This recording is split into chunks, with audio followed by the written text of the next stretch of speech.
Are the Giants a contender in the NFC East because it's so weak? And where do you see the Jets ending up with Zach Wilson? Is he an up-and-coming superstar? Patrick Mahomes-esque? We've heard the name Dan Marino come out of somebody's mouth recently, which me as a Jet fan, I'm ecstatic, as you can see. I'm a Jet fan. But every time we hear this from somebody, it never comes true. So what are your thoughts with the Giants and the Jets season, and where do you see both teams moving forward in their divisions? Well, I'll start with the Jets quickly, and you may hate me for this. I gave out a bet a few weeks back, one of our shows, and it was like worst record in the NFL. And I said it's because the Jets had the 3 injuries in a row on the defensive side of the ball. And it's not an indictment against Zach Wilson, who I am a fan of, and apparently everyone else is a fan of. We said the comments that Tony Romo made, a bunch of the people have made, that they love Zach Wilson. I just think that this year personally will be tough because of the injuries on the defensive side of the ball. Plus, you're looking at the Bills are probably a mainstay at the top of the division. Right now, it's the Mac Jones era in New England, so you got to assume they're going to be a little bit better than they were with Cam, who clearly had some injuries, multiple injuries last year. Just couldn't ever get things right after that game in Seattle, which is a really fun game to watch. He just wasn't the same player. Probably will never be the same player ever again. And I know some people are souring on Tua. Don't get why. I personally like the Dolphins this year. I think the Dolphins have a sneaky shot to win the division because I did like their draft. So I think the Jets are a year or two away, but they are building something nice. They're obviously getting Corey Davis in offense, and I like Zach Wilson a lot. But I don't think this year look, if you're a Jets fan, all you want to see is just an improvement at the quarterback position. I was a Darnold believer. I'm a USC hater, but I'm a Darnold believer. I think he didn't really get a fair shake. There's obviously issues with the offensive line. I think Adam Gase may be one of the worst coaches in NFL history. So we'll find out what happens with him in Carolina. But regardless, now it's the Zach Wilson era, and I think he'll shock some people. And I think the sting of not getting Trevor Lawrence won't be as bad.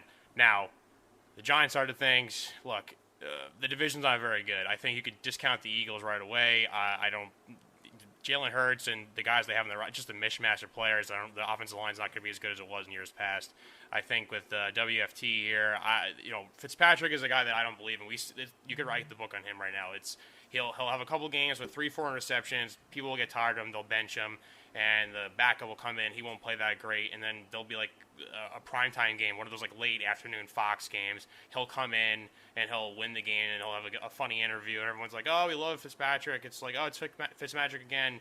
He's not a good quarterback. I know the D-line's great. I know Chase Young's going to be a monster, and the Giants probably have issues at left tackle. But the offense doesn't do enough to scare me. Plus, I think Curtis Samuel was hurt today from what I was reading. I don't really love their offense. And also the Giants, Daniel Jones is undefeated in his career versus the Washington football team, so not that worried about them. The Cowboys seem to be everyone's pick to win the division. I can't blame them. They have the best quarterback in the division. They have arguably the best offense in the division with the trio of receivers. And if Zeke is anywhere near what he was a few years back, they should be a pretty good team. Their offensive line not as good as it was in years past either, but their defense is pretty awful. I would say probably the worst defense in the division. They did have to draft. They have to address it in the draft and free agency, but there's still glaring holes. Some guys retired. Some guys are constantly injured. I know they try to bring in Quinn to help out at DC. Not sure if I buy it. So what I'm trying to say is, yes, the Giants do have a shot, but it really comes down to not even on the shoulders of Daniel Jones. It's how good can this offensive line play, and Gettleman did not want to address that in the draft, which a lot of people felt like he should have. They kind of weirdly addressed it now, right when all teams are making their roster cuts, by bringing like 3 guys off the practice squad, making some minor trades here, and kind of beefing up that interior part of the line. And I know, I guess it's a good thing that they have Nate Solder back took a year from COVID. So is he going to play right tackle and kind of alternate with Matt Purd, who doesn't seem to be working out at right tackle, and just fingers crossed that Andrew Thomas can hold on the left side? So there's a lot of questions marks there, but if the offense is healthy with all those weapons, I could see the Giants making a push for the division. We are talking to -3 podcast producer Eddie Spaghetti. So my question is with the receivers. 2 moves that I thought were kind of questionable. I thought Kenny Golladay got too much money for the contract he got with the Giants, and also Kadarius Toney, who a lot of people thought of as a second-round pick, maybe fringe first for a good team, but they took him 20th overall. What are your impressions of those 2 players as a whole, and maybe the outlook of the Giants receiving core? Well, in terms of contracts, it's not my money, so I'm not going to get too upset about somebody giving a contract. I mean, players deserve their money, especially in the NFL. It's it's the harshest of all the leagues where there's no guaranteed money and they cut you, and running backs have a shelf life of 2 to 3 years. So if a receiver goes and gets top dollar, I'm not going to get mad at him with that. What Kenny Golladay brings to the table is something the Giants have not had since Plaxico Burress, which is a big body receiver, a red zone threat, and a guy that could bail out if it's a jump ball and DJ just chucks it up there. There's a chance that he can go and rip it down. And that's what the Giants really need, because they had the guys that were better in the slot, like a Sterling Shepard. They had guys like Slayton, who isn't the best route runner. So if he could be on a deep ball, Slayton will be open. But they needed a guy like Kenny Golladay. So I was totally fine. I was pretty jacked up when they got $76 million. $76 million, Eddie. Come on. It's not my money. It's not our money. Who cares? They needed to adjust the position. I love Kenny Golladay, but you don't give him $76 million for a number one wide receiver. He's not even close. That's not true. He's not. You think he's a top 12 wide receiver? Did you watch him in Detroit? Of course I did. Okay, then he's a number Speedy, one am I a wide Kenny receiver? Golladay fan? No. I am a Kenny Golladay fan. Oh, you are? Yes. I've had him on my Breaking news. fantasy team, besides last year, which I didn't play fantasy, but the year before. Every year I draft Kenny Golladay. Okay, so I drafted Kenny Golladay. I've drafted Kenny Golladay every year, and he doesn't produce, he can't stay healthy, and he's not worth $76 million. For any Giant fan that thinks that this is a happy day, that the Giants added Kenny Golladay, which, by the way, missed practically the preseason. He did miss the preseason. If you think that He'll the be season... fine week 1. You want to bet that he doesn't last the whole season? That's fine. You want to bet? That's fine that he doesn't last the whole season. I'm sorry, Eddie, I hate it, and I'm not He saying... hates when the Giants have what? What do they got? Eddie, please tell me what you think. The injury bug with him, I don't think it's kind of overblown. Like, if you look at the amount of games he's played basically 2 full seasons. The first season of his career, his rookie year, he played 11 games, and he only started 5 of those games. And then the last year, obviously, he only played 5 as well. So it's a thing where 2 out of, I guess, partially 3 of his full seasons he's played pretty much 2 full seasons out of 3. I don't think it's that fair to say that he's an injury-prone guy. My question is, if they don't sign him, all right, well, then what's the option? Who's the number 1 receiver? That you're going to go to battle with Sterling Shepard and Darius Slayton again. They kind of proved that that's not going to really work, especially if Ingram didn't take that next step. So I don't really love the idea of not having Kenny Golladay. I think he makes the Giants a lot more explosive. Plus, having a guy like Kenny Golladay makes things a lot easier for Saquon Barkley, so teams can't stack the box. I think you're going to put your best corner on Kenny Golladay. He's going to make things a lot easier for the running game, and just to make no quarterback in the NFL is going to say no to a 6'5" receiver that can go up and get the ball. I think every quarterback would love that. So I'm totally fine with the Kenny Golladay thing. I know that Kadarius Toney was brought up too. I loved him in college. He was a guy that Nick Saban wanted. Any player that Nick Saban wants, I think, is going to be good. He was great in Florida. Florida's offense last year obviously was a lot of fun to watch with Kyle Pitts, Kyle Trask. That was a great team. Was I thrilled with the pick at the time? I can honestly say I was not thrilled, because I thought they should have went at least pass rusher, which they did in the second round with Azeez Ojulari from Georgia, who I loved a lot as well. But they could have went offensive line, which is probably going to be the need. Now, from when he has practiced, people have said, like, this guy is ultra electric. If he gets the ball in his hands, he can create plays. So I'm okay with it from that aspect. And he seems to be a guy that everyone loves. And again, if Nick Saban gives his seal of approval, we know the connection that Joe Judge has with him. I think he's going to turn out and be a pretty dynamite player for the Giants too. The more weapons they could have, the more weapons they can give Daniel Jones, who is really in a make or break year. I think it's a good thing. So I have no issues with those 2 receivers.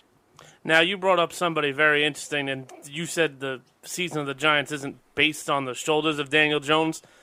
You're right, because to me, the season of the Giants comes down to the quads of Saquon Barkley. If he's on the field, I think the Giants have a shot to beat anybody on any given Sunday. Here we go. That's bullshit, because every Barry Sunday... Sanders-esque. Oh, yes. By the way, Barry, yes. Listen to this Absolutely. take. Eddie, listen Absolutely. to this take, okay? This guy believes, because of 1 full season, that he is the closest thing to Barry Sanders. It's a joke. It's a terrible take, and I'm about to throw up. Blech. Not career-wise. If you watch them parallel, Barry Sanders and Saquon are the only 2 people that can make some of the moves they've made. Curtis Martin. See? Oh, no. Curtis Martin. No way. I mean, I watched so many Curtis Martin games in person. Curtis Martin didn't do that? He's not dynamic like that. Curtis Martin wasn't dynamic? Curtis Martin wasn't dynamic? Do we have that Jeopardy song? Let him speak. Let him speak. They're not in the same stratosphere. I think what you're trying to say, and I do agree, is Barry Sanders would have those runs where he would lose a yard, and then it's like a breakout of 75 yards, and he'd go to the house. And that's kind of how Saquon runs too. He doesn't always And Curtis Martin didn't do that. Come on, Eddie. I don't think Eddie. I'm going to show you clips. I'm going to send you clips, baby. I am going to send you clips. I love Curtis Martin. I love Curtis Martin. I know Curtis. I do, but I know Curtis. I don't think the athleticism and the dynamic running ability to just really shake guys out of their cleats, I don't think that Curtis Martin is on the same level as Barry Sanders or Saquon Barkley. Oh, my God. You got to be crazy. Different kind of runner. They're different kind of runners, but I've seen Curtis Martin do things. I've seen Curtis Martin do Barry Sanders kind of things. And by the way, Curtis Martin is one of only 2 players, Barry Sanders, to have 1,000 straight yards, 10 straight seasons. Nobody else. Saquon Barkley's not going to do that. He's not even going to come close to do that. And yes, Saquon is dynamic, but to say Curtis Martin wasn't anywhere dynamic like these two, it's crazy. I disagree completely. Still love you, Eddie, but you're wrong. And I disagree solely. But go ahead, Tyler. Back to my question. I will say quickly, too, Curtis Martin is severely underrated by every NFL fan. I feel like he's a name that does not get brought up, does not get enough love. So I will say that to help Curtis out, that I think it's kind of a top 7 running back of all time. I don't care what anybody says. And that's not because I'm a Jet fan. Go look at the numbers. Go look at the games. Go look at the consistency. Winners. And he didn't help the Jets win because running backs don't really do that. Adrian Peterson being one of them. Great running back of all time. I think Adrian Peterson's going to be compared to the top 3 running back to ever play the game. But he never won. And that's what's going to be in his shadow for his whole career until he wins one. And he's not winning one because even if he goes to a team, it's not going to be because of him. So that's just my opinion. Go ahead, Tyler. Well, is the rant over? I don't understand. Go ahead. You get very excited about Curtis Martin. I don't want to cut you off. Got very excited. I just spoke the truth. Well, your truth. That's covered in Facts. green lies. Facts. But anyway, Mr. Edward Spaghetti, if that is your real name. It is, yeah. Legally. So, as I was saying, the Giants' season will be based on the quads of Saquon Barkley. If he plays well, they have a shot to win the division, and then obviously when the Giants get in the playoffs historically, they're a scary team to play, regardless if they're that good or not. Is it realistic to put that on Saquon, or do you think the Giants should just limit him this year and kind of see how he is for next season and then really go for it all next year? Oh, no way. There's no way he could have a free pass here and not really play. I know he's coming off the knee injury, but it's 2021. You got to expect that doctors and science and all that kind of stuff has improved, and he could go, he's going to play week 1, it looks like. So the interesting thing, the guys with the most pressure on the Giants by far, single players, Daniel Jones, Saquon Barkley. But the group, the offensive line, could severely take away from those 2 players and how they perform this year. That's the thing that kind of stinks about it, is the Giants not addressing the offensive line in the offseason, because offensive line's bad. Well, what does that mean? Well, then Daniel Jones not getting time in the pocket. He may fumble the ball again, which people love to bring up. And the same thing with Saquon. It's like he's not getting the holes that he needs to run the ball, and then teams are going to start stacking the box and whatever. And if there is an injury to the receivers, then it really kind of crumbles and falls down. Saquon being the number 2 overall pick, which people will go to their deathbed saying that it's not a good pick. You don't pay a running back. You don't pick a running back that high. It's like, well, you got to think about it in the context of what happened with the Giants that year, and that really was they thought Eli could have brought them to the playoffs. That they gave him the roster bonus. They're like, we're going to go at it. We're going to give you this one of the best running backs we've seen come out of college and God knows how long, and we're going to give him to Eli, and we're going to see what happens with this team, and it just didn't work out. And then obviously the year later they go and get Daniel Jones, which also surprised people.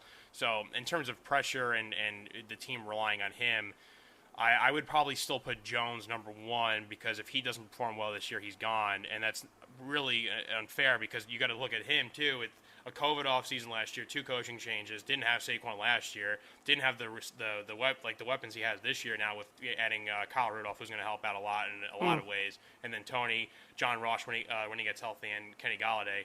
But Saquon, I mean, if it's a thing where he has to run for 1,500 yards to shut the haters up, it's like, well, I don't care about that. I don't care what people say on Twitter. I don't care. No one's going to change their mind that running back shouldn't be picked number 2 overall. But, again, what it comes down to is if this offensive line falls apart, if Andrew Thomas is not worth the pick, and Pert and Solder, right tackle, are turnstiles, and they're just, putting a bunch of roster cut guys on the interior offensive line, neither of those players are going to look good, and then people are going to love to cross the Giants and say Jones not the guy, Saquon was a mistake, and it's pretty much start over for Giants next year, which would be probably the worst case scenario.